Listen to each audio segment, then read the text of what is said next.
Coming up on this episode of the Social Hour, Dave Carroll, singer and star of United Breaks Guitars, joins us to explain why social is the medium to get heard, plus his new service Grapevine, and user Facebook friends as currency. All that and chill, it's the Pinterest for video on the Social Hour. Netcasts you love. From people you trust. This is TWiT. Bandwidth for the Social Hour is brought to you by Cashfly at CACHEFLY.com. This is the Social Hour with Sarah Lane and Amber MacArthur.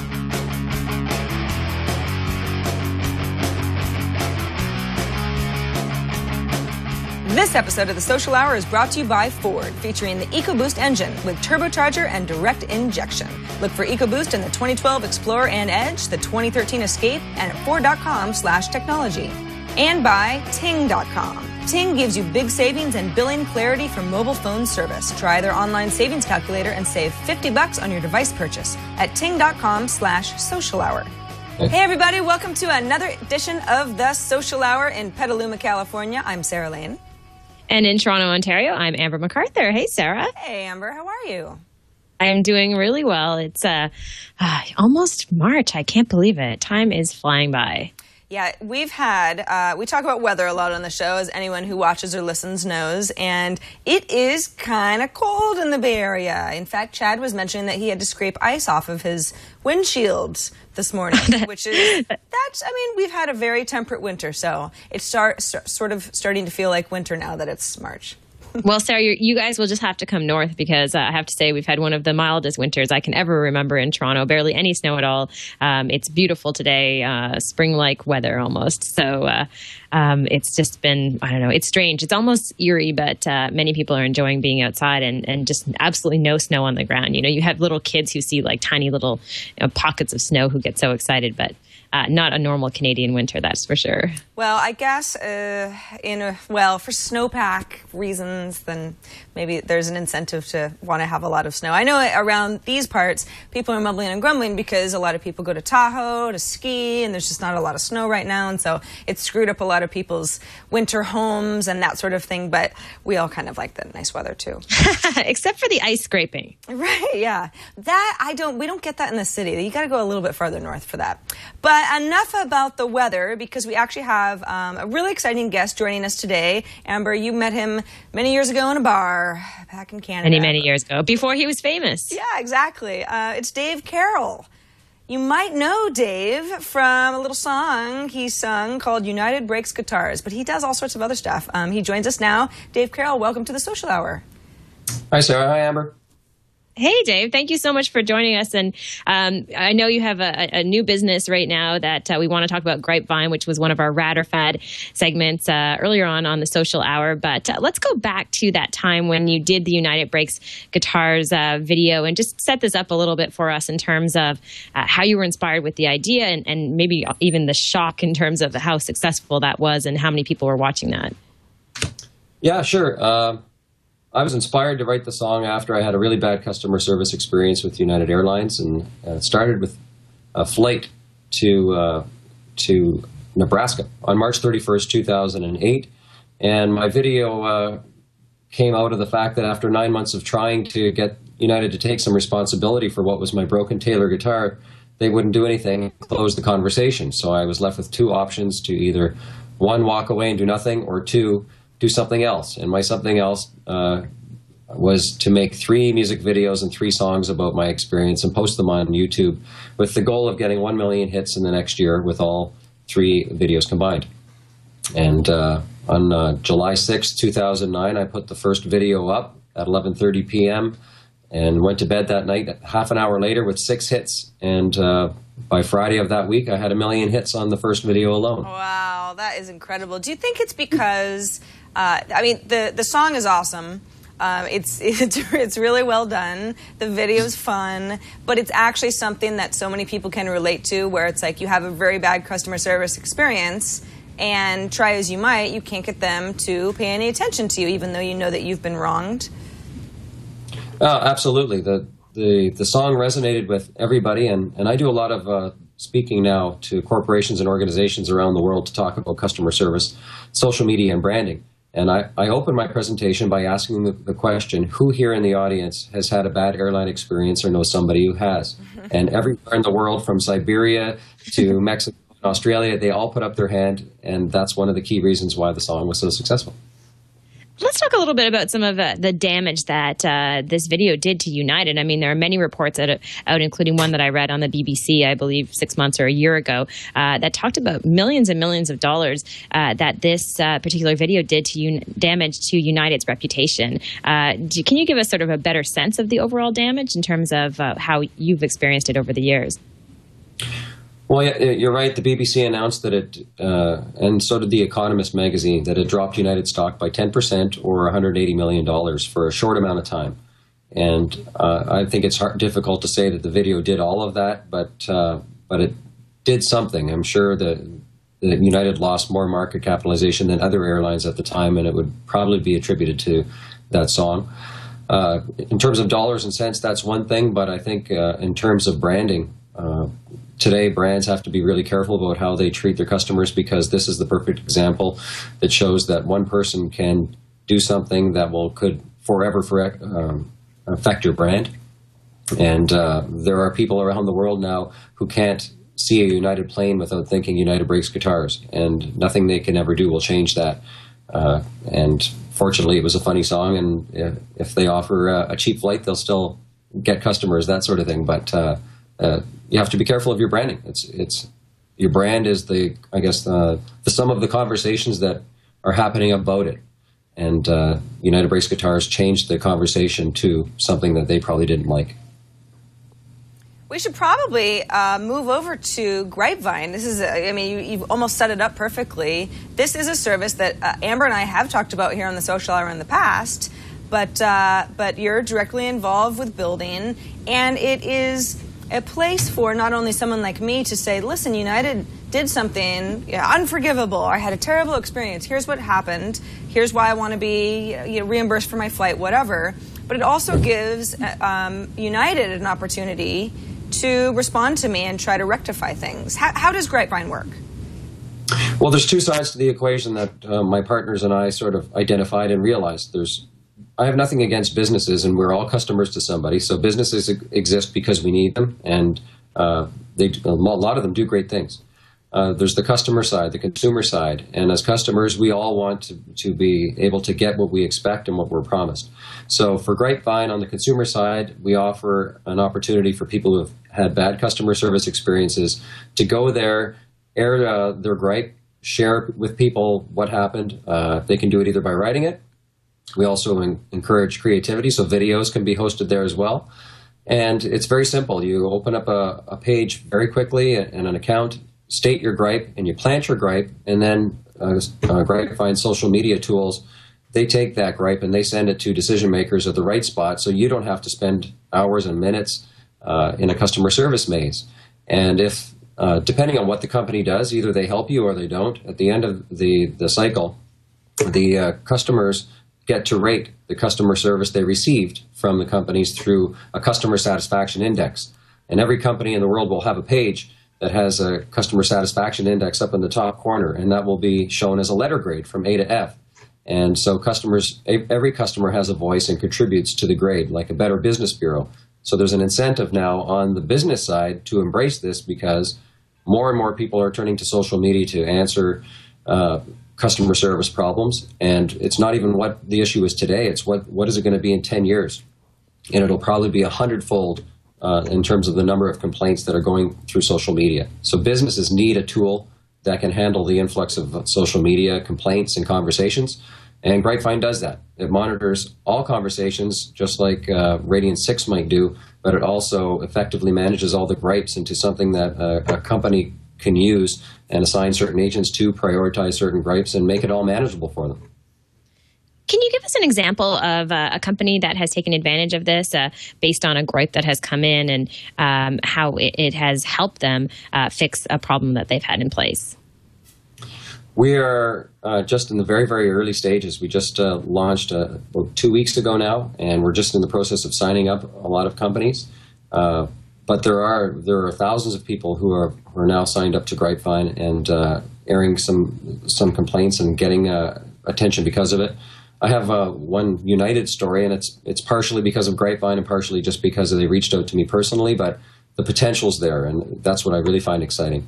And there was a customer who he tried every level that he was told to do, similar to what I had experienced, and I connected him with somebody at the upper echelons of United through Grapevine, and his situation was solved. So Grapevine is not United is not a customer of Grapevine's today, but they could very well be very soon, and the system does work at getting a message out. The message was planted on Grapevine, and I just connected the two people. The matter was dealt with in-house. Do you plan to charge businesses for having Grapevine accounts so that they can manage the influx of issues that customers might be having with them? I love the idea of you putting me in touch with United, but that almost seems too easy for me. Right. Well, that's the whole business model is on the revenue generating side by subscription. So it will always be free for consumers, and there will always be a free component for companies. And depending on how robust a solution you want, it goes up from $100 to over $5,000 per month. And for huge companies, our upper echelon is a drop in the bucket compared to what it offers. So we're keeping our prices low enough that we're hoping that all companies might consider using Grapevine someday. I also wanted to talk about your book. I just realized today that you have a book coming out in June, United Breaks Guitars, The Power of One Voice in the Age of Social Media. Many people have heard your story. How does the book kind of take people on the journey and continue that dialogue? Well, the book, United Breaks Guitars, The Power of One Voice in the Age of Social Media, was published by Hay House Publishing and comes out in mid-May. And Hay House is more of a self-empowerment house than say, a business publishing company. So that sort of speaks to the breadth of the story. But I take people through the background, how it is that I was on my way to Nebraska, the more detail than I normally am able to give in a short 2 or 3 minute interview, some of the ins and outs, and then through the media frenzy that followed. I also go through what my life growing up was like, just by showing some examples of how our dad used to sing to us when we were younger. And his policy was always, if you don't know the music, you play louder, and if you don't know the words, you sing louder, or you play louder. And don't let those things get in the way of stopping you. And I took that philosophy of just do it, and I brought that into our music career and then into the United Breaks Guitar story, about how not waiting until I had enough money to make a really high quality video. I made the most of what I had. And then I go into some of the examples, what United's reaction was to this, and finish off with, I think the big lesson for me is not that it was a David and Goliath story, but that we're all connected as people, and that social media doesn't connect us as we say it does all the time. I think we are connected as people first, and social media actually only allows us to experience that connection more readily. So by casting a wide net like I did, because we are all connected as people, I was able to reach a wider audience than I ever thought possible, and that philosophy can help businesses if you do the same thing. I think a lot of people who watch the Social Hour sometimes wonder, well, depending on your reach, you might have a lot more success with a really big company like United, or it could be any large company where it's difficult to get somebody on the phone for customer support. And you can feel frustrated if you don't have a lot of followers on a social network that you're really trying to put a lot of effort into. Was there, for United Breaks Guitars, was there a website that had picked up the video overnight that helped you skyrocket to so many views in such a short period of time? When I woke up on the Tuesday morning of that week, there was, I think, only 300 hits. And by noon, there was 5,000. And I heard that the consumerist website had started to, that started to light up. And so the traction came by there, started to really help out. So it wasn't just the consumerist, but early on, I had received email from people who said, you got to check this out. The consumerist is talking about it. And that gave it credibility and legs, I think. How has has your life changed since all of this happened? When I first met you, you were playing, I believe, in a small bar in Charlottetown, Prince Edward Island, and you were mainly focused on music. So how have things changed in your day-to-day life since all of this fame after putting this video online and it becoming viral? Well, it changed everything, and that's part of the entertaining aspect, I think, of the book and when I do a keynote, because I talk about all of that stuff. And there's a self-empowerment story about what you can achieve with $150 and some passion and being on the right side of right. And so I went from being a singer-songwriter as part of Sons of Maxwell and a solo career, writing songs and performing for myself, and successful. I've traveled the world doing all that, but instantly millions of people knew who I was, that I was a singer-songwriter, and a lot of those people went looking for other things that I'd recorded. And so the Sons of Maxwell and my solo career have benefited from sales and new fans all around the world that we never would have had. So social media right there has allowed me to reach 150 million people now with my story. And if you can sell your story to people, then they may be more interested to buy what you have to sell. So that's one of the lessons. I'd never really done much speaking. If you recall seeing Don and I playing, Amber, you might remember that I never really did a lot of talking on stage. But yes, I do remember that. But I'm quite busy now doing talks all over the world, and I enjoy that a lot. And this book, I've never written anything until this year to be published, and so I'm really honored and excited about that. And Grapevine is an outlet to really do something for other people and be of service in a way that makes me feel good, and takes the platform I had with United Breaks Guitars and allows me to use it for the betterment of other people, I think.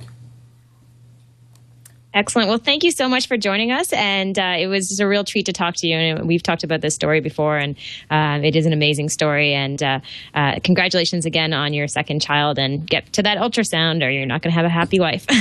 And we're excited. We're excited to get a hold of your book later this year. And please come and join us again once we have a chance to read it, and we could talk a little bit more about social media and how to use it for the greater good. Thanks, Sarah. Thanks, Amber. We'll see you later. All right, Dave. Thanks, Dave. Take care. Bye. Amber, I love this story because it's Dave was already a very talented musician. He said he was touring, he was singing for people, he was happy, and it's so great that he was able to. He's probably very frustrated. He has this smashed guitar. He has a really bad day and decides, well, instead of kicking in the door, I'll put together something that's kind of humorous, but a very factual account of what happened, using the talents that he already has. It gets a lot of attention because people can identify with him. And all of a sudden now, like he said, his life is completely different. And it gave him a good idea to start Grapevine to help other people have their voices heard. It's such a great story. I honestly think, over the years kind of studying social media and talking about it, that this is probably one of the classic stories of social media gone wrong for a company. And it's also amazing because, Dave Carroll, of course, his music, like he mentioned, people, he was relatively successful. But the reality is it's not as though he was one of those people who would be considered an influencer or early adopter in the social media world. He didn't have a ton of people following him on social sites. And this really helped him kind of skyrocket into the spotlight very quickly. So a great story, a treat to talk to him because I use this story a lot in case studies. So it's just neat to actually hear his experience in terms of what exactly happened and what he's turned it into. Great example. Some people that might have happened to them and then maybe they just tried to ride it out and it just kind of tapers off. But he's built a really strong career based on the fame of this one video. Absolutely. And you can tell that Dave is obviously a very nice person, but you could tell that he's like, I got my voice heard. I'm proud of that. I think other people should do more of that too. And he's right. The advice I always give people, because I have experienced this in my own life, is when companies wrong you or you feel that you have been wronged, you have to persevere. Maybe they'll pay attention to you right away, but chances are they won't. And, you might have to be a little bit noisier on Twitter or call them back on customer service a little bit more. It's like, those are the sorts of things. And when you have other people that are rallying behind you, it gives you momentum. And that's, unfortunately, sometimes you just kind of have to be noisy. And Dave was able to be noisy in actually a really pleasing way. It's a great song. By the way, did you know that United Breaks Guitars at one point was at the iTunes UK's top of their country music chart? Are you serious? Yeah, it was #1. Wow, I did not know that. That's hilarious. I dug up. Yeah. So again, people like the song. Yeah, it's got a great beat to it. It's a lot of fun. So I guess it shouldn't be too much of a surprise.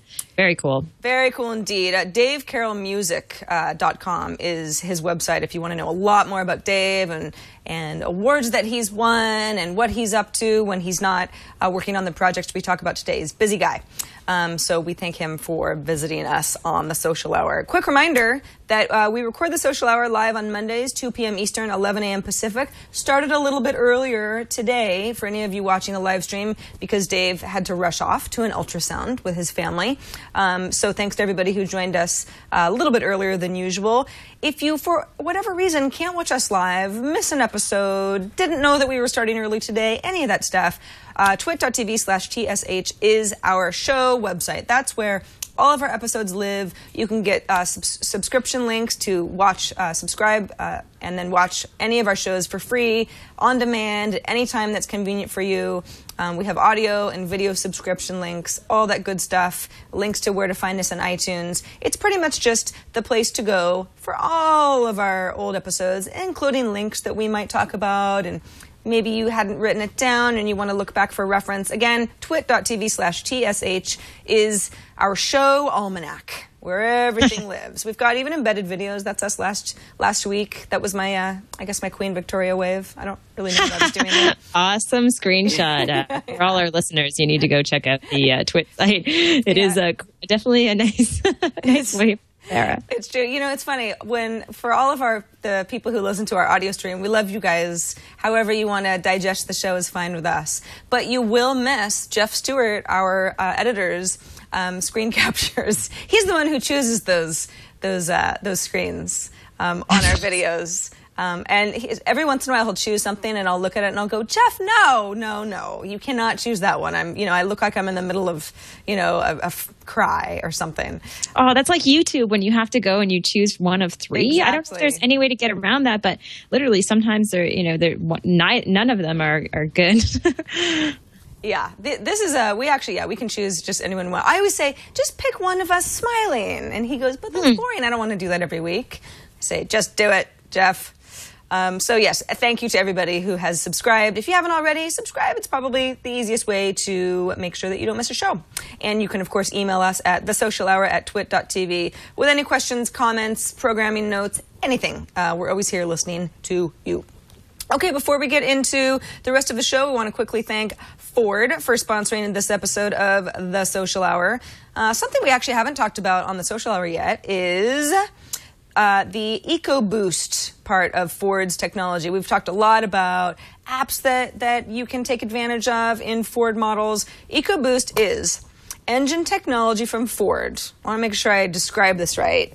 That basically gives you the power of a much larger engine than what might be in this model. The deal is that EcoBoost has two technologies, direct injection and twin turbocharging. Direct injection produces a cooler charge that generates more power per drop of fuel. So, with two small engine-cooled turbocharges, you can spool up more quickly than a single large turbo. What that means is that energy from your exhaust, which would otherwise just be a bunch of waste, gets rotated back into the turbine wheels, which couples to a compressor, pressurizes incoming air, and significantly increases your output per liter. So your experience is instantaneous, low-end torque responsiveness with virtually no turbo lag. Basically, you feel like you're in a monster of a car, but you don't actually need all that energy. It's just better, efficient. That's great. So the 2.0-liter EcoBoost engine is in the 2012 Explorer, the 2012 Edge, and it will be in the 2013 Escape, which is coming this spring, actually, because cars always come on about a year ahead of time, and will offer 1.6-liter and 2-liter EcoBoost options. Now, if that was a lot to listen to just now, and I'm trying to get my head around it myself, don't worry, because you can learn a lot more about EcoBoost and the other Ford technologies that they're working on hard to bring robotic living to your car at Ford.com/technology. They've got a great website. They do a lot of explaining. They've got videos. They've got visuals. Executives and engineers explaining how these things get put together. So do go over to Ford.com/technology. Learn a little bit more about EcoBoost because it is amazing. And we thank Ford for sponsoring our show. All right, moving on. Amber, did you know that social messaging apps have cost networks, phone networks, billions of dollars, just billions of dollars, because people are using less SMS protocol? When I first read this headline, I had to kind of reread it because at first I thought it was saying that these apps have lost billions of dollars. Right. But then when I saw that they lost networks billions of dollars, I had it felt, I almost smiled. I have to admit. Well, I know what you mean. Because, okay, so the deal is that, okay, let's say I've got a deal with Verizon. That's my phone carrier. And with Verizon, I have a plan where I pay for a certain amount of SMS texts. I pay for a certain amount of voice minutes. I pay for unlimited data, as unlimited as data actually is these days. But that's my plan. As I've realized that, hey, I can use Facebook Messenger to basically text back and forth with Amber, but it's going over my data plan, which I have unlimited access to. So I can go ahead and choose a plan that has fewer texts. I can't choose a plan that has 0, because that's just not what's offered to me via Verizon. But I can certainly save some money because I know that I can, some people you have to SMS with just because maybe they are not hip to the other options that they have. But it's fairly easy to be able to text anything that feels exactly like a text, but just use data instead of SMS. Because of that, so, I use Facebook Messenger as an example, but BlackBerry Messenger, there's a popular service that the BBC article references called WhatsApp, which uses... Yeah, that's great. I use that one. Do you? Yeah. Yep. I'll have to check that out because I haven't used it yet. But all of these are, they're the kind of apps that are going over data rather than SMS. The funny thing about SMS is it costs the wireless providers basically no money at all to run, but they do charge a pretty penny for texting plans. So the lower I think that you can get your texting plan, as long as you feel like you have the texting capabilities through other means. Now, of course, if you don't have an unlimited data plan, the rules are a little bit different. Your mileage may vary, but I can see why these companies are racking up fewer profits.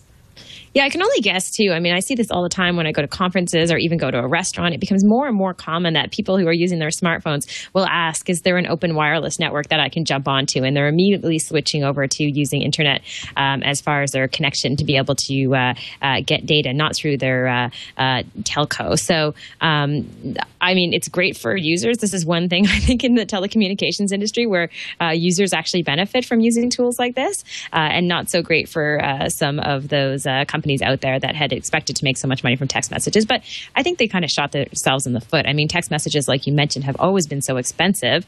And I don't know about you, but sometimes I'll send text messages or I'll use messaging apps, and I will be sending dozens and dozens of messages back to the same person. It's almost like you're having a conversation. So it just gets, it's not cost effective to do it through texting for sure. The Monarch in our chat room says because their texting was so low because of iMessage, which is... This doesn't apply to everybody, but if Amber has an iPhone and I have an iPhone and we've both upgraded to iOS 5, we can use iMessage, which feels like texting but is actually not using the texting protocol. The Monarch says, I went to AT&T's site and I only have the option of pay per text or a $20 unlimited plan for texting. Now, I don't know why, the Monarch, you wouldn't like the pay per text option. Because if you're using iMessage and you only have to text every once in a while, then I would think that you wouldn't be needing to text that often. So maybe you only pay for $3 a month or something. But it's interesting. It'll be interesting to see how the wireless providers will try to, make you choose some sort of an unlimited texting plan that you don't have the option of canceling. I would love to just have a 0 texting.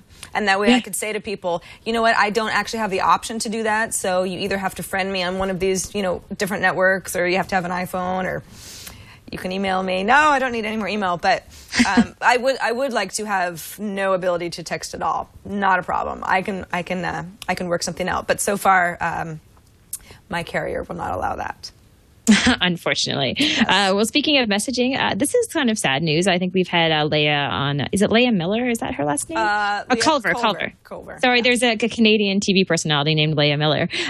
We've had Leah Culver on the show before, and it looks like Convor is shutting down their service. I got an email about this last week. This was a service that allowed you to instant message with a group of friends in real time, a very common service, which as far as other competitors in that industry, I'm suspecting that's why they decided to shut their doors. But a really nice message that they've put out to their users, and talking about how they're focusing now on a new service called Grove.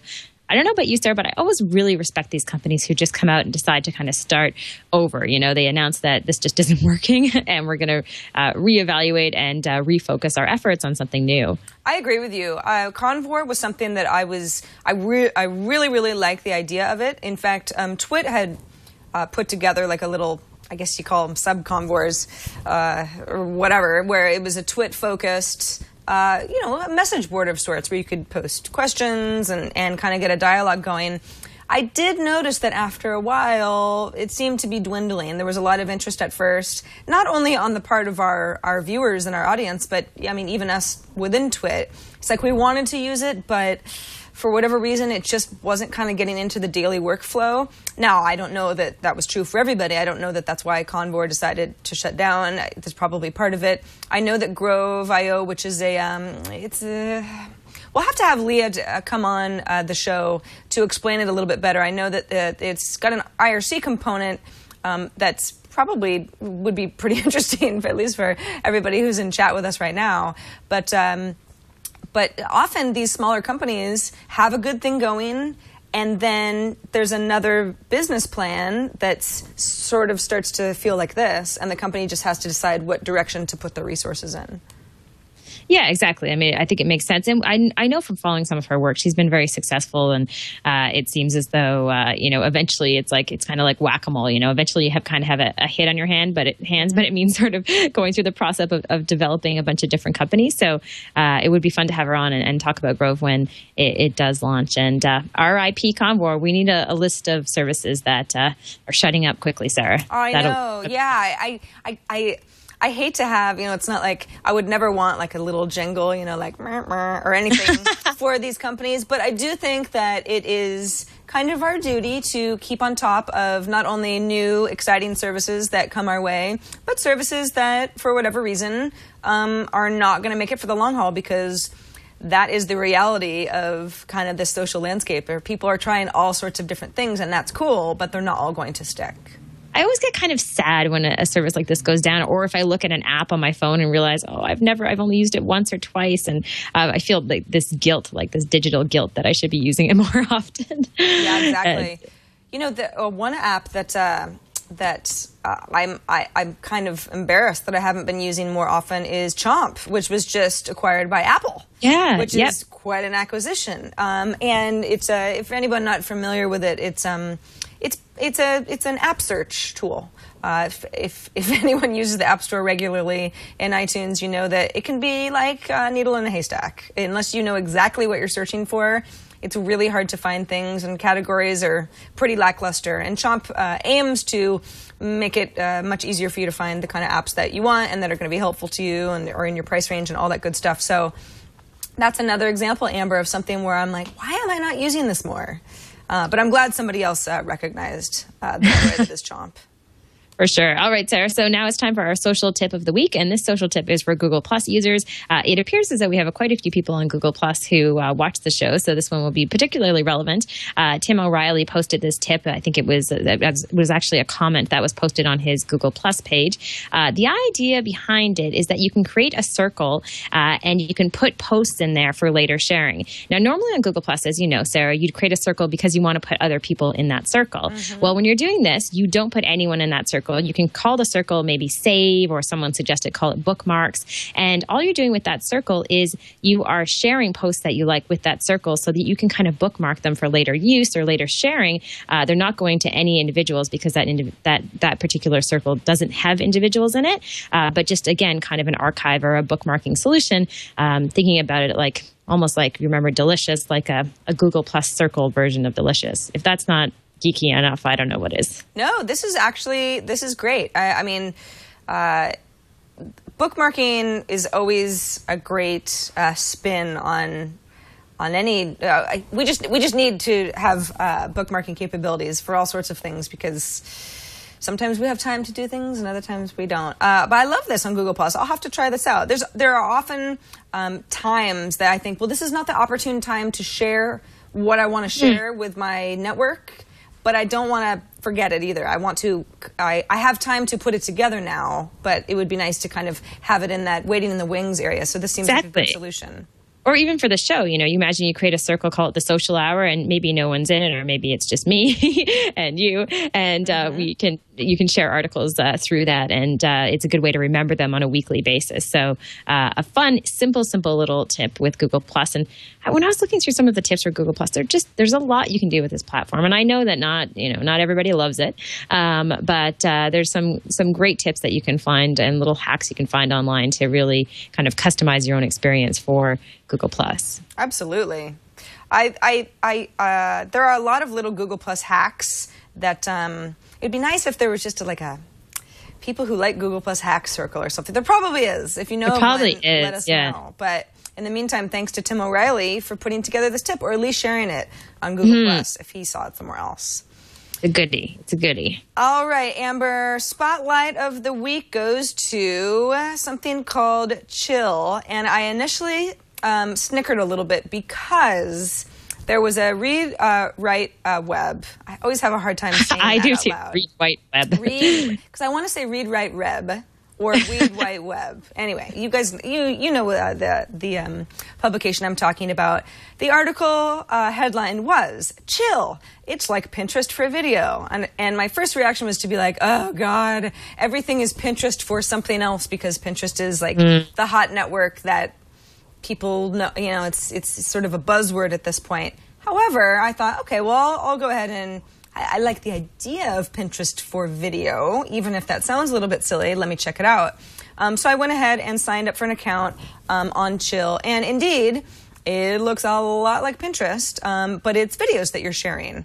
And what you can do is you can hook it up to, let's say, your Facebook account or your Twitter account, or both.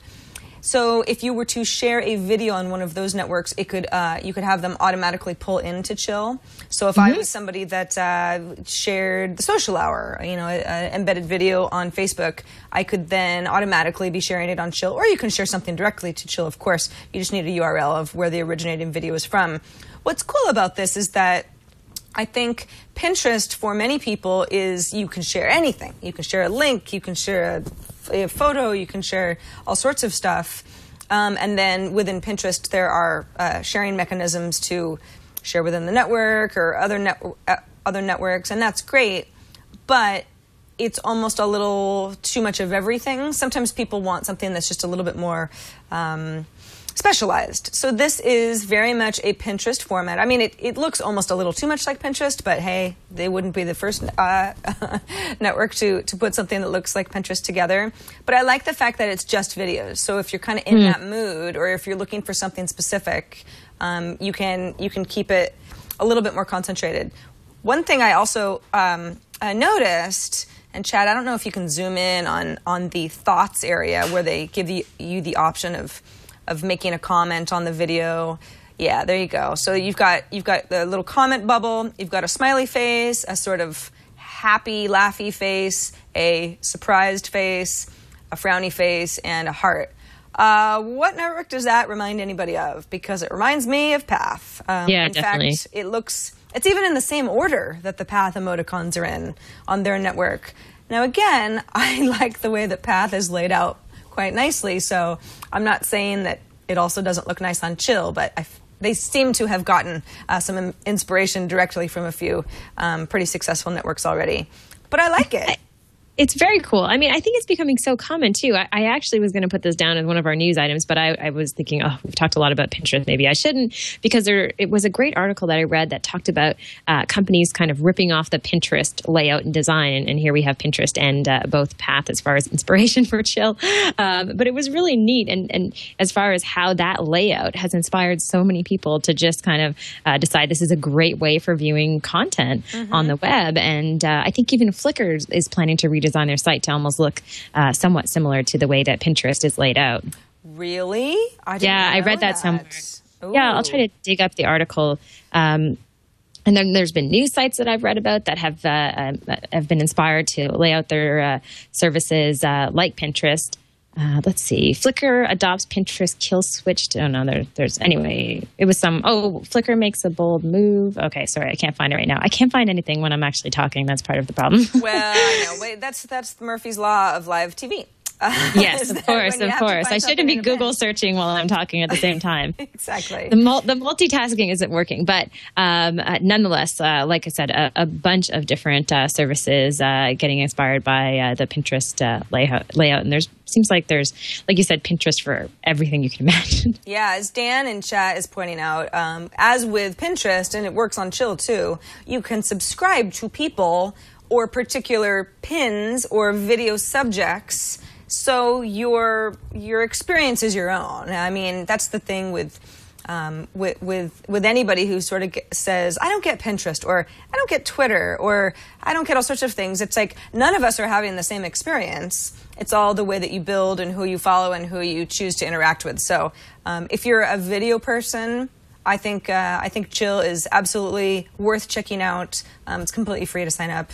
I connected through my Facebook account in seconds, and I had a bunch of friends that I was already following on Facebook on Chill. So yeah, it was a lot of fun right off the bat. And Great.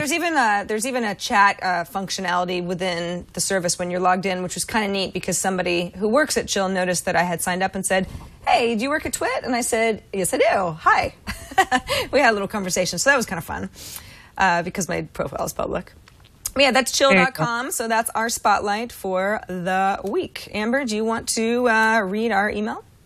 Yeah, this is fun. So this is an email that came in from Ronnie. Ronnie says, hello, girls. Love to watch you two on Mondays. Today I had an epiphany. Wouldn't the social hour be more social if the lower third was a Twitter feed of social hour tweets? Or maybe throw this visualizer up on screen during the show and use a hashtag while people are watching the show. We love the social hour, but we love engaging in our social streams in real time too. And he sent us a link to a service that I have not seen before.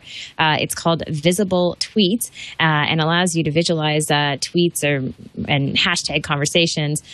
So kind of neat, actually, Sarah. I mean, this is done in news a lot. You know, you have the ticker on the bottom of the screen where they put up tweets that are being sent across, not necessarily in real time because that could go poorly in the news environment. But I don't know if we could do something like this or if any other TWiT shows do anything like this. Yeah, I love this. I think it's really cool. Oh, you can see last year the Boomerang folks noticed that they were on the show, and so they sent out a tweet because they used the social hour as a hashtag. I think that this could work out really well for us, Amber, if we'd have to put more effort on our part into encouraging people to tweet, knowing that their tweets could show up live or almost live, and using the hashtag the social hour, because we've not really pushed that too far thus far, but I like the idea. Now, Ronnie, I'm not sure that it's in our best interest to have this as a lower third because it might be a little distracting if it was on for the whole show. But maybe if there were, maybe if there was a monitor, like if Chad, if you want to take the wide shot here that we used early in the show for Dave, I guess you can't really read that. What about on the actual, and I know this isn't for our listeners, but when people are watching the show on live.twit.tv, as far as the screen real estate, isn't there lots of room around the edges for like a feed of something? I mean, this would be something more complicated than maybe we would do, but it would be interesting to add that social element for when people were watching on the, on the web. Yeah, I love this idea. We'll have to put a little thought into, ooh, yeah. Okay. That's not distracting at all. Check us out on Twitch. Yeah, I think we can certainly play around with this idea, and maybe even if it wasn't something that was live through the entire show, there could be maybe Amber during the time of show that we go into viewer feedback. This is just something that's almost like a supplementary. Oh, that would be neat. We can talk about doing something like that. Like Ronnie, that. this is great because Amber and I weren't familiar with Visible Tweets before. I'm sure it's not the only service that does stuff like this, but I like the animation. It's pretty cool. It's really fun and distracting, and I'm dizzy now. That's kind of my concern is that it's a little distracting. We're like, hey, over here. Yeah, Us. but I think if it was up on a temporary basis, that might make sense. Yeah, that'd be cool. All right. Okay, so Sarah, we have our tweet of the week, and this one is super silly. Just a warning, and there's nothing serious about this. It's not life-shattering. However, it is everywhere for some bizarre reason. Therefore, I had to mention it because even someone, let's see who it was, someone on Twitter, TWeYGANT, he had mentioned it to us. And this is a tweet, and the tweet says, "Great meeting most of you for the first time last night at the Oscars." And this tweet is from Angie's right leg. Now, if you were watching the Oscars, you might have seen Angelina Jolie in a very sexy dress, and she had her right leg kind of sticking out, and she was posing on the red carpet. And now this Twitter account, Angie's Right Leg, has more than 10,000 followers and is turning into somewhat of a meme online. And I've read about it as far away as the Telegraph to all across Twitter with people being intrigued by this. Yeah, E. Kardashinsky in chat says, I didn't even have to watch the Oscars, and I heard about it. Straight. Well, what was funny was that, okay, so if anyone's listening to Amber and going, what are you talking about? Oscars were last night, the Academy Awards. Angelina Jolie, she had a big slit up the side of her dress. She wanted people to see that leg. And it was hard to ignore, even to the point where she had presented an award. I think it was Best Adapted Screenplay, and The Descendants won. And co-writer Jim Rash, when he got up, there were like three of them, he put his leg out and did like the Angie strut, which was funny because, that's not it. That's not it, Chad. You can pull up my screen, though. He's on my screen. He's not that little poor dog in the rain, either. Oh, I see. That was her leg. Yeah, so there are a lot of little memes that came out of this relatively silly, innocuous thing. But I think people just want a reason to talk about her. So, hey, we see the leg, and there you have it. You know what? The only thing that bothers me about this is that I feel like some of these Twitter accounts that have been created that are almost like parody accounts, some of them are really funny. And there's so many opportunities with Angie's Right Leg to come up with really witty tweets. And yet when I was reading through the list, I was not that impressed. Just like, I'm a leg. Don't forget about the leg. Look, I'm everywhere. Great meeting most of you. Check me out. Leg. It's kind of dry compared to some of the other accounts that we've seen that are in the sort of same vein. Yeah, this is probably something that was hastily put together in order to get some laughs. It was certainly retweeted by a lot of people that I follow. But are those people, that's not the kind of account you even bother following, because the joke is... I followed, Sarah. Are you judging me? I'm not judging you, but will you continue to follow? There's not much more to say. The joke's kind of over. I know what you mean about some of these parody accounts where you think, whoever this is behind the account, as long as they can prove this one day when they're looking for some comedy writing job or something, it's such a good resume because they're hysterical, and you can hopefully use that to your advantage someday when you decide to say, all right, everybody, it was me. But some of the accounts seem to be like they want to be first rather than they want to be funny. Funny, yeah. No, it's almost like this person needs a creative writer to come in and kind of save the account now that there's all this buzz, and start getting really creative with what they're writing out there, because there's so much you could do. Not that I want that job, so no email necessary. Yeah. In the meantime, Angie's Right Leg still available to follow. You never know. Maybe maybe that'll be her thing. Maybe she'll be at many award shows with the right leg in its full glory. I don't know. I don't know. All right. Reminder that we quite a hodgepodge of information on the show. We do want to hear from you. We love getting feedback, questions, ideas like Ronnie gave us. And there are a variety of ways that you can do that. You can email us at thesocialhour@twit.tv. We read all of our emails. Even if we can't get to them, please know that we do read them and we thank you for them. You can also leave us a voicemail, 2626-SOCIAL.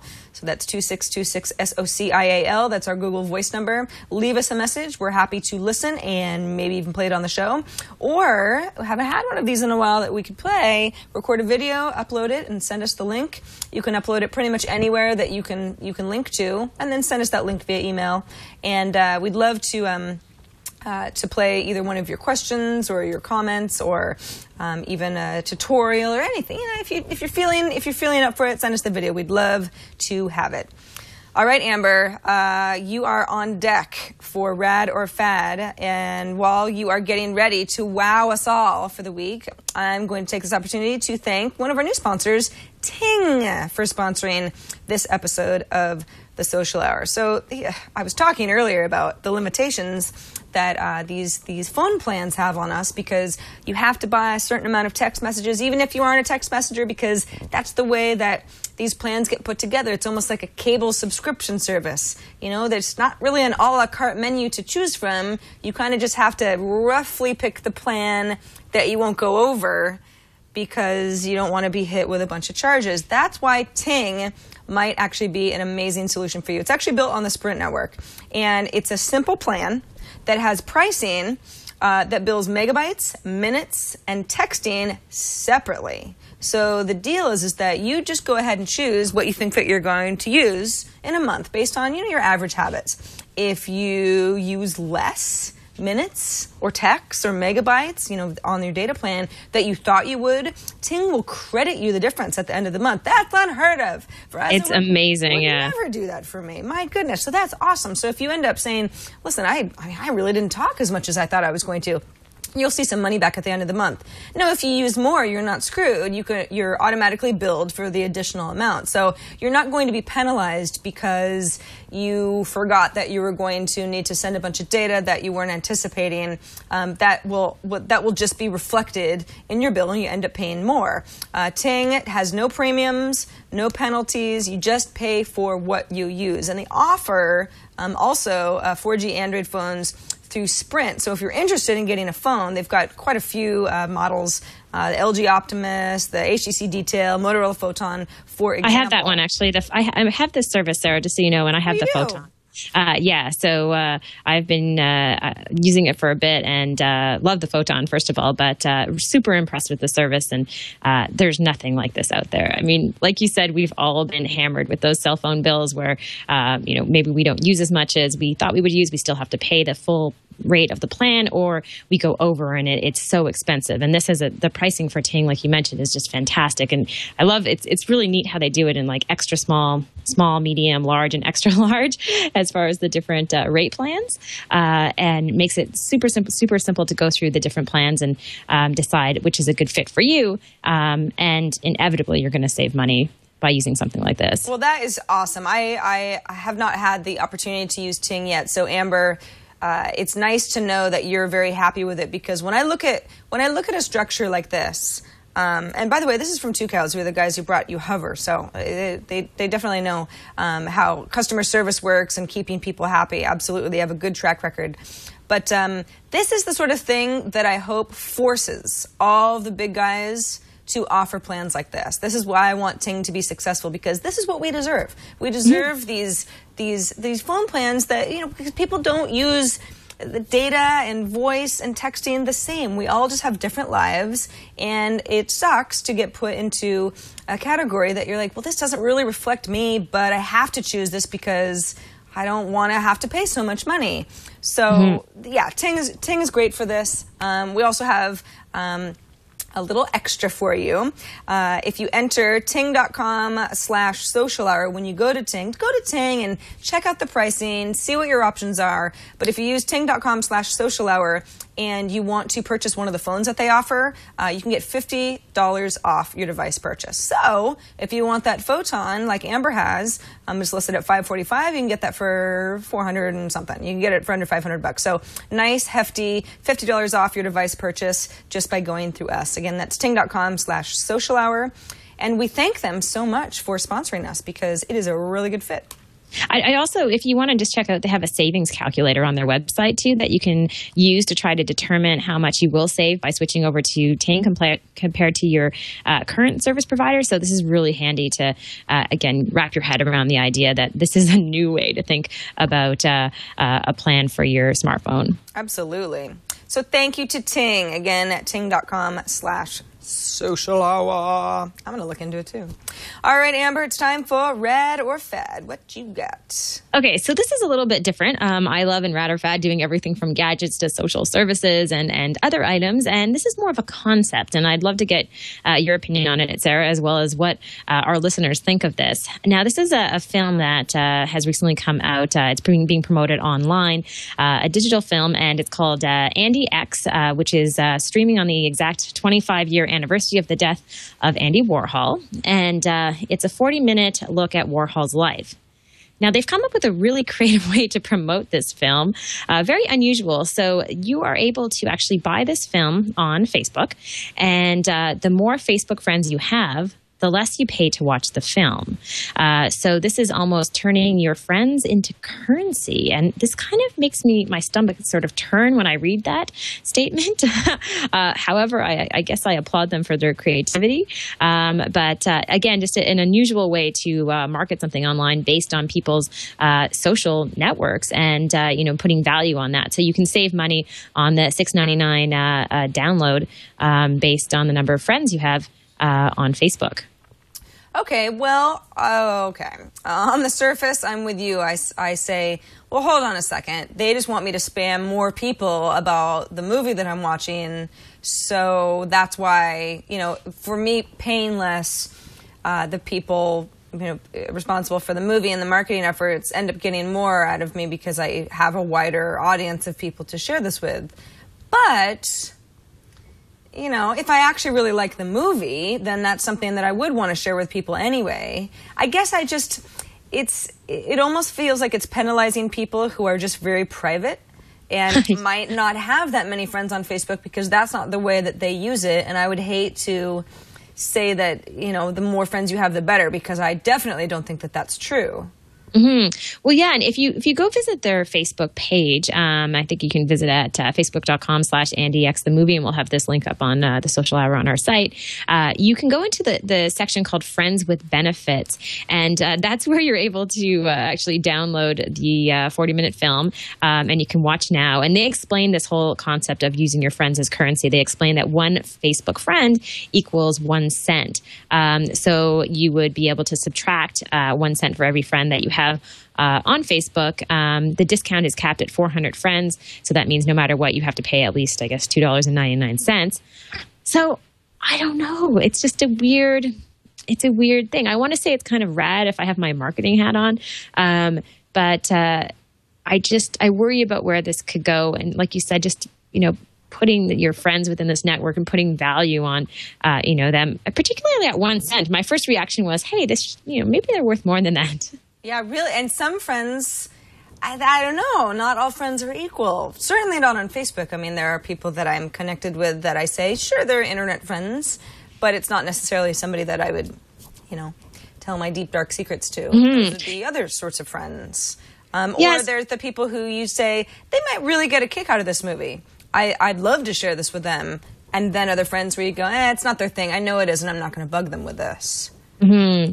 Yeah, I kind of think it's got fad. I think I have to lean more to the side of fad, just because I don't know in how this would work in many other scenarios, and I'm not sure if it's sort of the future of marketing on Facebook.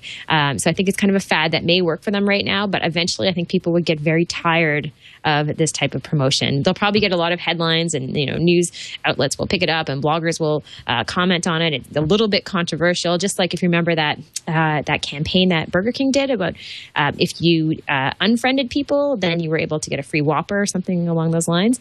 Sometimes when you're messing with the currency of your friends on Facebook, people react poorly. It's great for headlines, but not good for long-term success. Yeah, I agree with you there. I think that this is, I think it's fad also, because I just don't see this sort of thing being so successful that we're going to see, hey, tell all of your friends about this new album on Facebook and you don't have to pay as much for the next Coldplay type of thing. I just don't see that happening on a larger scale. I see that happening every once in a while. I'm thinking, that's a pretty clever way to get the word out. But it's almost, to me, it's a little bit like the idea of when you sign up for a new service and it's in closed beta and they want you to tell 5 friends so that you have access to the beta sooner than you would normally. That sort of thing is, hey, listen, I'm not telling you not to do that if you really want to get into this network faster, but it's a little manipulative, or it feels that way to me. I usually don't like to participate in stuff like that. So I think that this is a fad. Yeah. You know what, though? This is the perfect type of rad or fad where we can get all of your comments in terms of what you guys think. And great for a voicemail or email or tweet or whatever it might be to let us know what you think. And maybe it works out great for you. Maybe you love this because you can save a few dollars and that's meaningful for you. Or maybe you absolutely hate it because you hate the idea of putting a dollar amount on your friends, which could include, everyone as close as your mom. So let us know what you think of this rad or fad if Sarah and I are way off. Yeah, MacGuy12 in chat says, funny thing is I bought Time Freak on iTunes. Time Freak was it's an animated short, right? It was up for best an Oscar last night. I'm not exactly sure what category it was in, but I know it was Academy nominated, and said I liked it, so I told everybody about it for free. And that's actually, I think what our point is a little bit is, if you want to share something, you're going to share something organically. If you're excited about it, or if you hate it, if there's a passion there, then you're likely to go tell people about it. And that's the sort of review that counts more, because there's no incentive except that you're wanting to share. So some of the comments on the where I found this on allfacebook.com are pretty hilarious. Someone wrote, so if I have 700 friends, will they pay me a penny? Another person wrote, 1 cent is about the worth of some of my friends. I'll be waiting until I've got 699 of them before I watch this film, though. So again, inspires lots of conversation. That's for sure. Absolutely. So we'll go with fad, and if currency becomes the next big thing of how to treat your friends, then we will eat crow here on the show. We will. We'll eat crow. Yeah. But for now, that's it for this edition of the Social Hour. We are done with our hour. Remember that we're on Mondays at 2 p.m. Eastern, 11 a.m. Pacific. Started a little bit early today, so if you came at 11 Pacific and said, hey, I missed half of that interview, then don't worry. You can always go to twit.tv/TSH, the Social Hours website, and catch up on anything that you missed, or watch it again, or make sure that you've got all the links that we talked about. You can also find our show on iTunes as well. So Amber, that was really fun. I guess I will see you here next week, same time, same place. I will be here, Sarah, and thanks so much for everyone who watched or tuned into the show. We'll see you soon. All right. Bye, everybody. Bye.